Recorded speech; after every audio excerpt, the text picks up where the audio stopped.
Welcome to Why Don't We Dress for Dinner Anymore with our host, senior style icon, Teddy Krotman. And natural redhead and business consultant, Melissa Pierce. What are we talking about today, Teddy? Well, we're going to start with our new segment, Style It or Pile It. Okay. So I brought this dress with me, Melissa, that I literally have not worn for 8 years. For 8 years? 8 years. And it's still in your closet? It's still in my closet, pristine. Okay. Okay. So I will show it to you. Okay, this dress, let me give you the backstory on this dress. I'll stand up for one quick sec. Bring it over here. Yeah, I'll bring it right here. Okay, this dress, this red dress, very simple as you can see, kind of sheath with just a little froof there. That dress I wore. You love your froof. I love my froof. That dress I wore to the first gala that we gave, fundraising gala that we gave for Breaking Free when I was the executive director. And the theme of the event was black and red. And so we have beautiful decorations that were all black and red and black vases and all kinds. It was really pretty, the setup. And so I figured, well, I got to wear a red dress, right? So I'm looking for a red dress. And, you know, when you're an executive, when you're the head of an organization, you're expected to look businesslike even at a party. Yeah. You know, you're not going to be wearing your décolletage showing. You're not going to be wearing a backless dress. You're not going to be wearing any pieces of skin showing or body forming that Which you can is see too bad, every Teddy, curve. because 8 years ago you had some décolletage you could show off. Maybe not. Oh, you did. I know. But anyway. Okay. But so I bought this dress at Lord & Taylor. I liked it because it was red. It was simple. It's got just a little scoop neck, whatever. It fit nicely. Of course, I had it tailored to fit me, you know, even better. And so it fit the bill for that particular event. Okay. But it's not really my style, you know that. So it's a very conservative kind of a dress. And I thought, well, it's so nice. You know, I only wore it once. Maybe there'll be some kind of, you know, family event or something like that I could wear it to. But needless to say, I've been retired from Breaking Free for 6 years. And that was during my close to my second year going into Breaking Free. So I literally have not worn it for 8 years. For 8 years. Yeah, and 8 what years. have you been wearing to family events? Well, different things. I have another red dress. It's a little bit more, you know, V-neck. You know, not a lot of décolletage showing, but another red dress that I wore to Ken. I had thrown Ken a 70th birthday party. So that was a big family event. There haven't been a lot of really big family events anymore. Any you know, funerals coming up that you wear that dress to? a red dress at a funeral, at a Greek funeral. Yeah. You want to be cursed for the rest of your life. You want everybody spitting on you and not in a good way? Because, you know, there is a good Greek spit. That's the tu-tu-tu, which means if I tell you, Melissa, you're so pretty, tu-tu-tu-tu-tu, I pretend like I'm spitting on you. I go tu-tu-tu-tu-tu like that. That's a pretend spit. And I do that because I don't want the evil eye to come to you, because the Greeks have a belief that there's a lot of jealousy in this world. And believe me, there is. Family. There's a lot of jealousy, family members. Anyway, the evil eye, have you ever seen my Greek people wearing the mati? Yeah, I have. It's called the mati. Given them as gifts. Yes. Yeah, and that's to keep away the evil spirits, keep away the jealousy. So like if I say, Melissa, you're so pretty, and there's somebody in the room that's like jealous of you, they're going to send the vibrations to you, and all of a sudden you're going to get disfigured or something's going to happen to your beauty. That's how dramatic the Greeks are. So the good spit is tu-tu-tu-tu. The bad spit is, what are you doing? Get the hell out of here. You're wearing the red dress to the funeral. You have no respect. You know, forget it. That would not be. There's no red dresses at Greek funerals. All right. So obviously pile it, because you haven't worn it for 8 years. 8 years. You haven't picked it for anything. Nothing. You've never pulled it out of your closet and said maybe this. Well, I did once, said maybe this, and then I went and bought another dress. That wasn't Greek. That wasn't No, a Greek it was spit. just That an was me event. laughing. It That was was just, me laughing. yeah, no Just so spit. you know. Yeah. But yeah, I wasn't it was cursing just like, yeah, it's just, it was fine for its purpose. But since then, I really have no purpose to wear it. And why have you kept it in your closet? Because it was still good. You know, I still have that mentality where if something isn't worn or torn or stained, you know, it's like, well, keep it. You might need it later. Oh, okay. You know, I mean, it's perfect. You know, there's not a drop or nothing on it. I mean, of course, because you only wore it once. Yeah, I mean, you know, somebody could get this at the Goodwill for, you know, probably $10.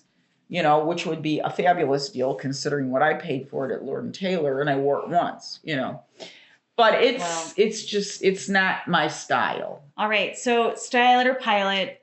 Obviously pilot. Pilot, yeah. Give it away to somebody Obviously. who can appreciate it. Yeah. Now I wonder what your closet looks like and how much of your closet is just stuff that you bought wore once. A lot of it is. Because, like I said, I have the full walk-in closet in my bedroom. Yeah. I have the closet in the guest room. Plus, I have an entire room filled with 3 racks of clothes and about 60 pairs of shoes in that room alone. So that room, in the dressing room, everything is new and stuff that I wear. In my closet in my bedroom, I would say probably I could get rid of about 30% of those clothes. Wow. And still have plenty of clothes left. You know, but it's just like stuff is in such good condition. I hate to toss it. You know, it's like, well, I might have an occasion to wear it down the road. You know, you always think that. What we actually need is to get a co-host the same size as you. Like a co-host, the same size as you, who just shows up naked every time, and we just send her to your closet to wear the 30%. They have to come naked. They can't have any clothing on. Well, like a paper doll, they're going to be. Yeah, they're just like a paper doll. Like a living paper doll.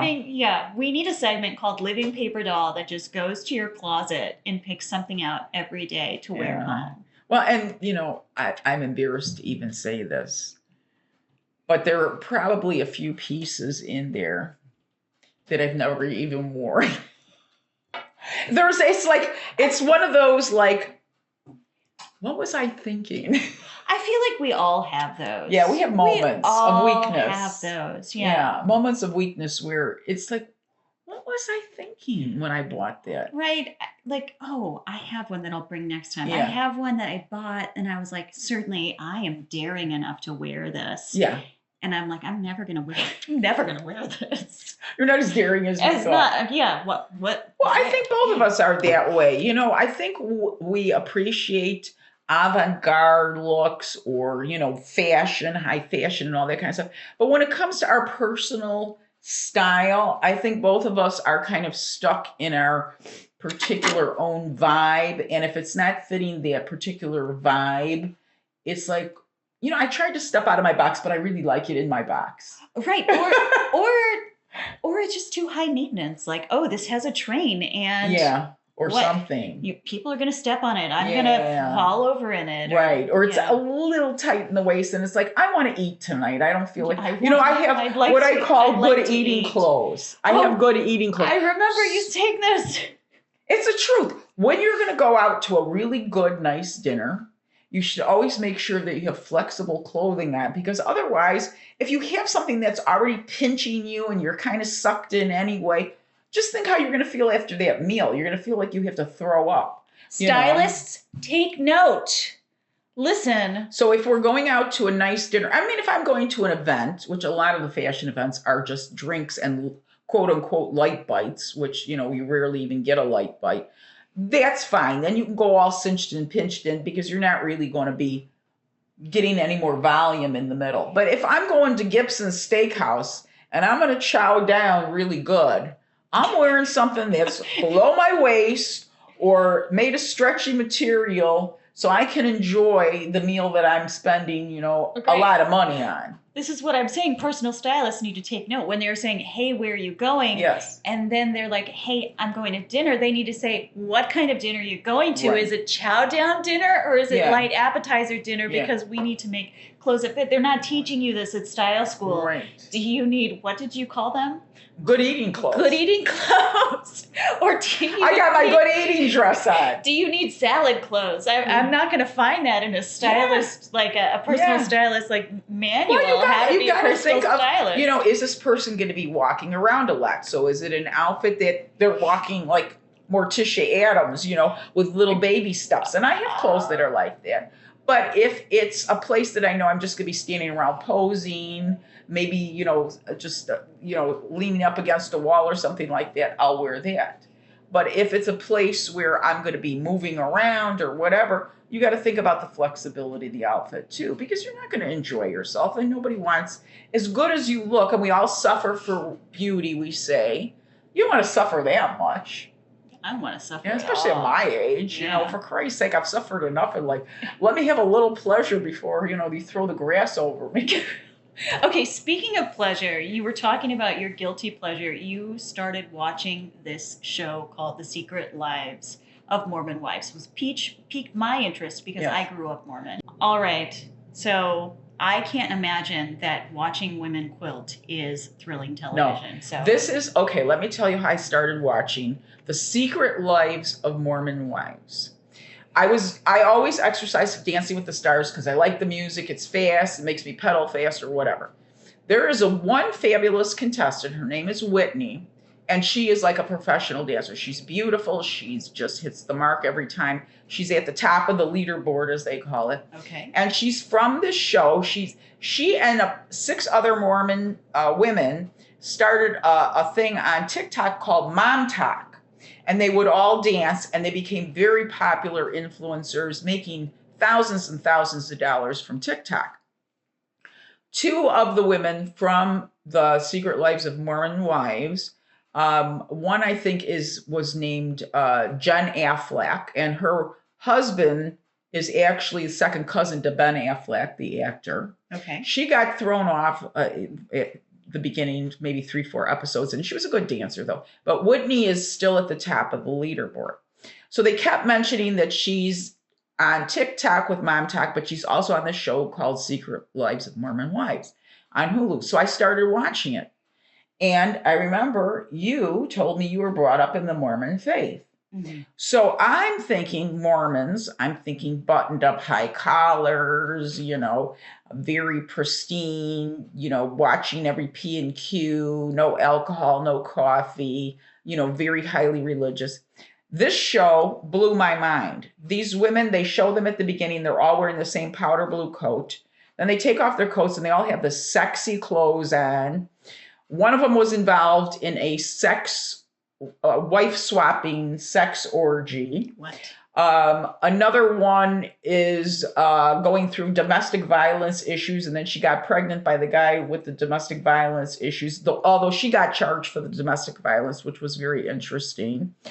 They talk about not being able to, if they're, adhering to the religion, not being able to drink coffee or alcohol, so they're constantly drinking soda pop, which I would think would rot their teeth out.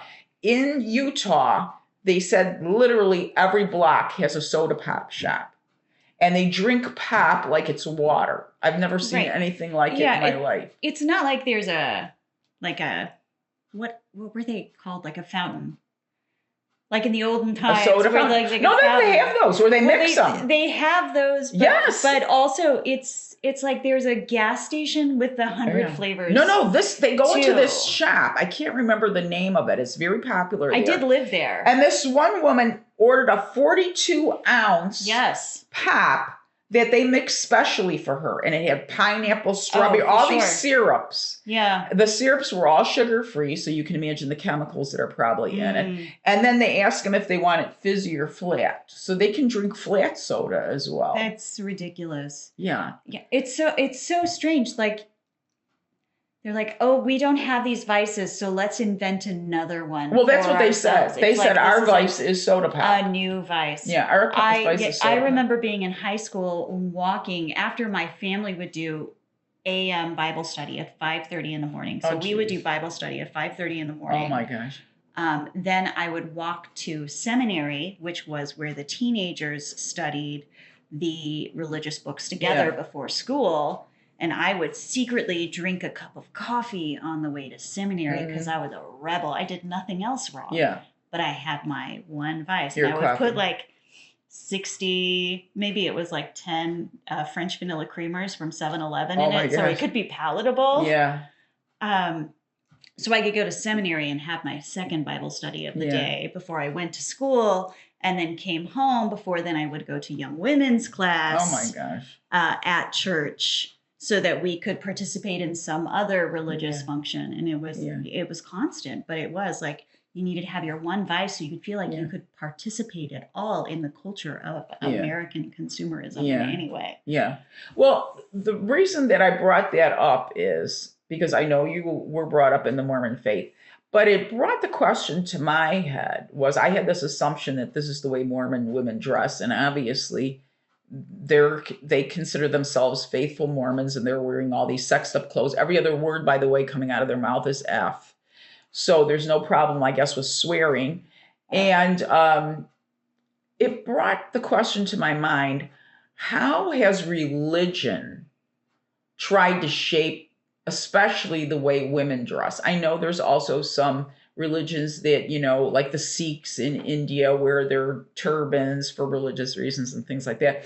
But I wanted to focus on the way religion has shaped the way, or tried to shape the way women dressed under the guise of religion, when in reality, many of those tenets that were many years ago all of a sudden were removed.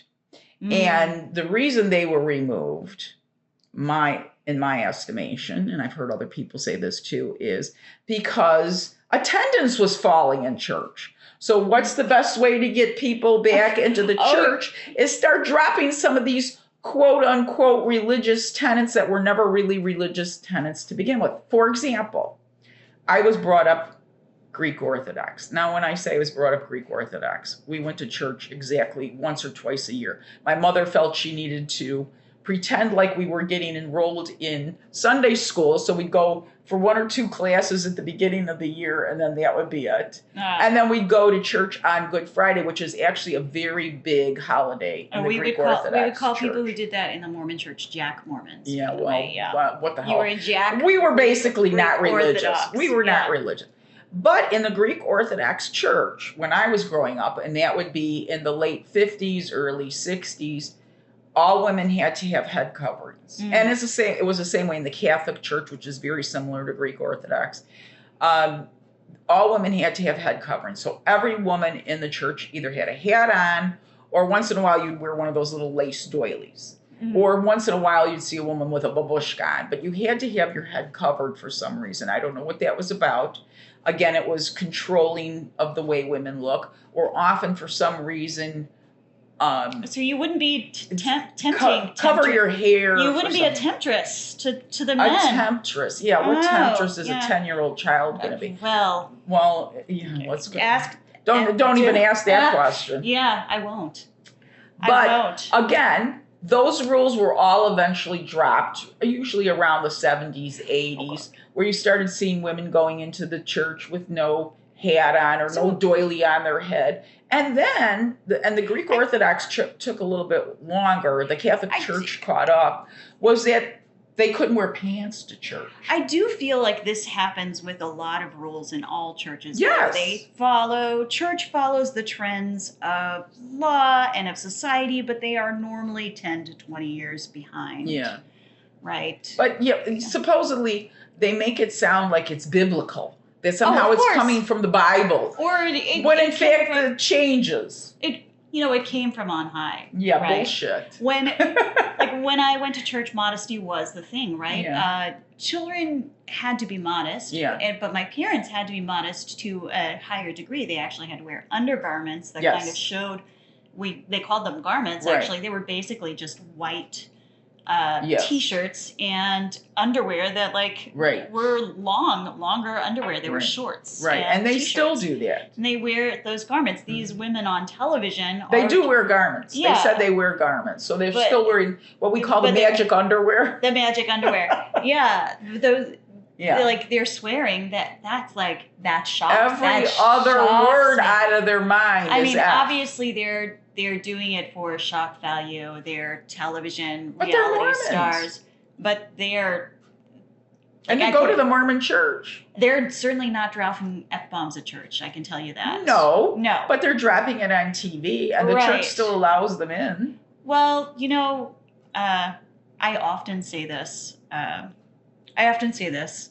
In hundreds of different contexts because my father said it to me once when I complained about people showing up to church that did bad things. Mm-hmm.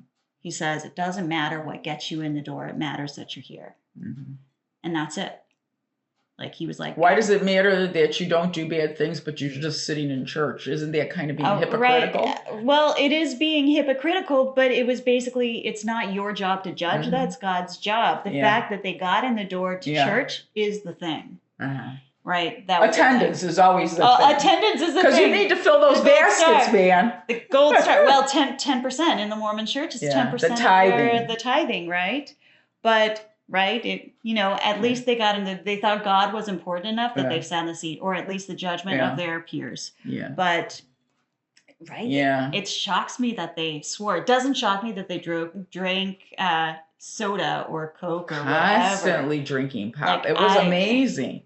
I did not grow up drinking. Yeah, pop everywhere. They'd all sit around the dinner table and they all have their styrofoam cups of pop with their straws in it. So, like when you would think of having a cocktail party for like the Real Housewives, they have pop parties instead. I'm sorry, Teddy, that's so trashy. That's so trashy. But it's not, that didn't surprise me. I mean, it was a little like eye-opening that they drank so much pop. But what really surprised me was the way they dressed. Because like I said, I had this preconceived notion that Mormons were very conservative, which they are. I mean, they tend to be a very Republican population of people. But, very conservatively dressed. These girls are walking around like, I'm sorry, they look like freaking hookers.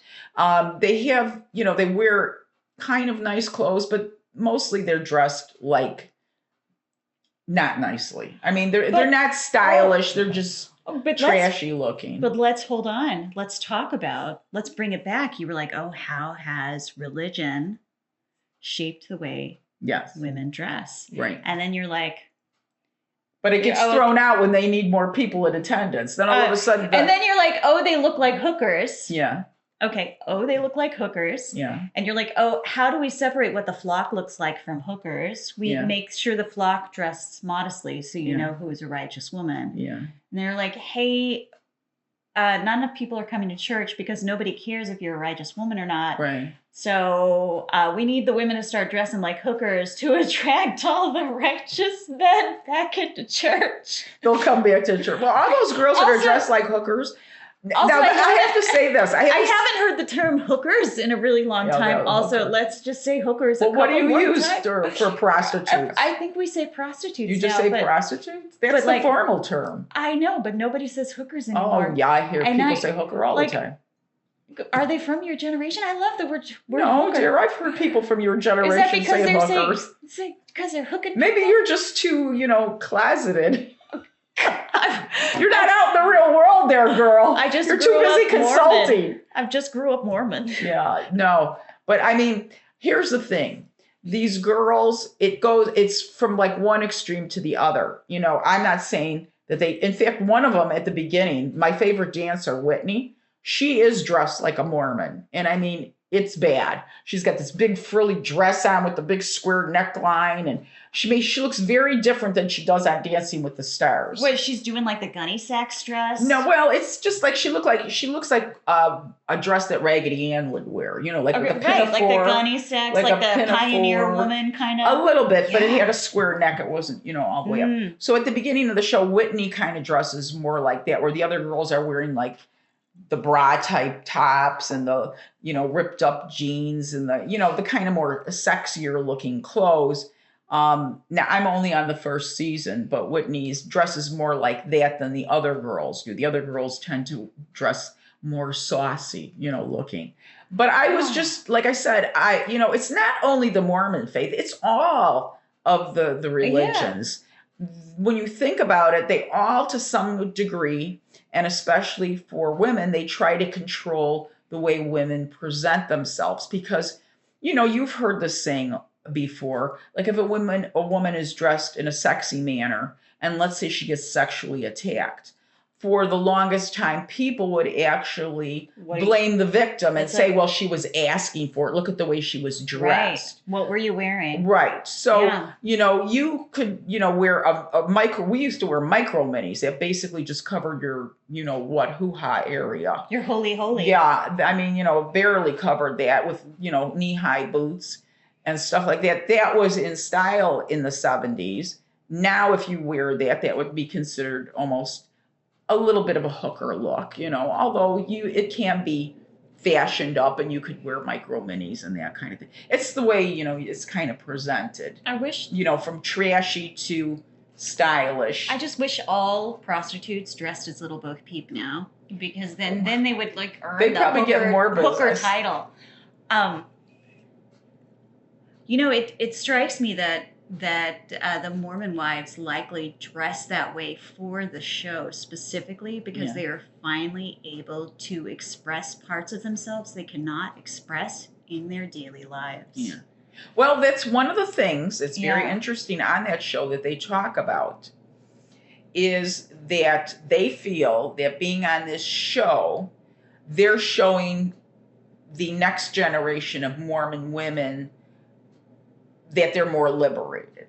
Yeah. Their adherence to the Mormon faith, but their lives aren't regulated by it. So, for example, just one kind of saucy part was Whitney, the one that I'm telling you is the fabulous dancer. Yeah.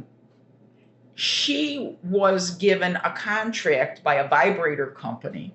Good Lord. $20,000, and all she had to do is hold up the vibrator. Okay, just like a still picture of her holding up the vibrator. So she asked all her friends what she should do. One or two of them said, oh, that wouldn't be, good for the religion or whatever. But another one said, I wouldn't do it unless they gave me $100,000. Then she went and she said, well, what's so wrong about sex? And then she actually goes to her mom and asks her mom what her mom thinks. And her mom says, well, I don't think that would be very appropriate. And she goes, why, Mom? She goes, I didn't even know how to have sex. My husband and I, she says, if anybody had filmed us having sex on our wedding night, it was a joke. We didn't even know what the heck to do because you never even talked to me about it. Yeah. So Whitney is now trying to say that, because she's getting 20 grand for this vibrator commercial, that she's going to show the next generation of Mormon women that there's nothing wrong with having a healthy sexual relationship with somebody. And if that includes a sex toy or whatever, so be it. There's nothing wrong with that. So as you said, I think this group of women is trying to show other Mormon women that, you don't have to live this holier than thou life every single day of the week, as long as you adhere to some of the tenets of the church, I guess. And do you think that this show got the sign off of the higher echelons of the Mormon patriarchy as a way to covertly recruit people to the Mormon faith? Well, I wouldn't be surprised. That's what other churches do. They all do it. Like I said, the Catholic Church, their attendance rate is down 50% from what it was back in the 60s and the 70s. Did you see J.B. Pritzker was in Rome and visited the Pope? Yes. Well, because the Pope is from Chicago. I know. So he wants, that. And he's also criticized Trump. So I think JB is going to be running for president. So he wants that Pope endorsement. Because, Chicago's a very Catholic city. We have a lot of Irish, Italian, Polish. We have we have almost as many Polish people in Chicago as they have in Warsaw. So we have a huge Hispanic population. All tend to be Catholic, driven. I'd like to see some Pope inspired. Yeah, I think all of all of the churches to some degree, and that's part of what the point I was trying to make is they set up all these rules and regulations for how women should dress and look. And as they saw their attendance declining over the years, as women got more hip to what's this crap you're telling me? I have to wear this on my head, or I have to have this, or I have to do that.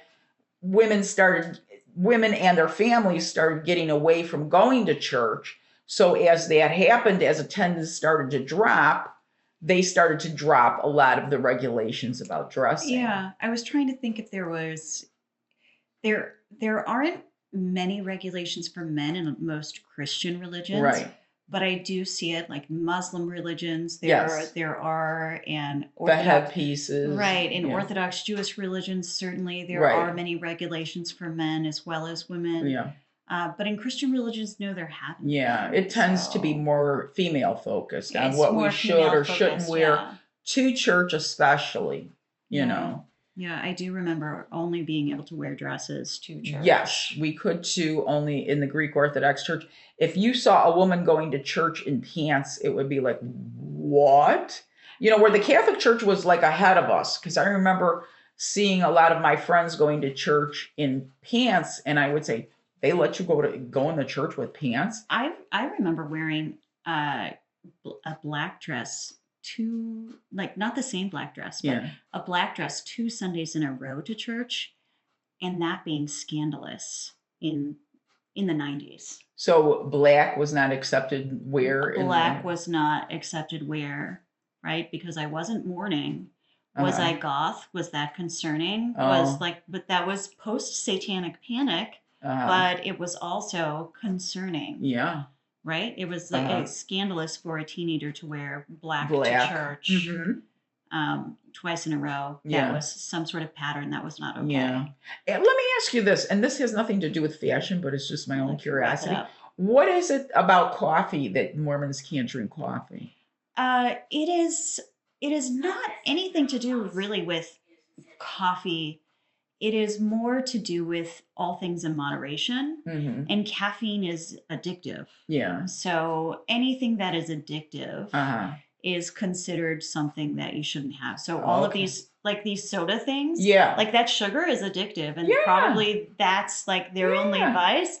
Probably that's actually not a great thing. Yeah. So why not drink the coffee? So not drinking coffee, but that is like more. And I will tell you, there's a story. My mother told me this. So like, you know, give or take the truth of it, right?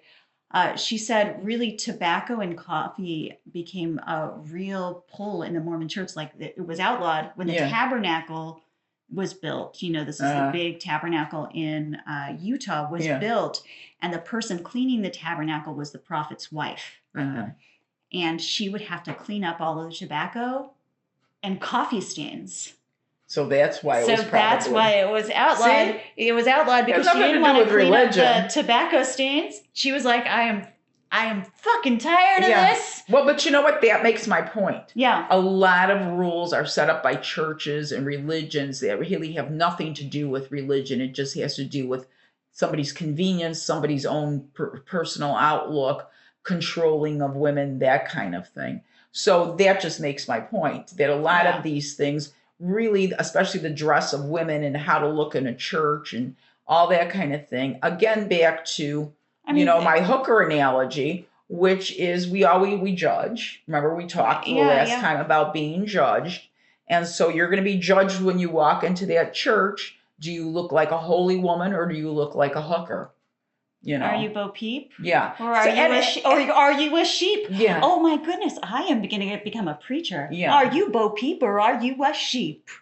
Are you part of the flock or are you a ham hock? And with that, Teddi, why don't we dress for dinner anymore? I don't know, Melissa. Why don't we? Beats me. Why don't we go to church?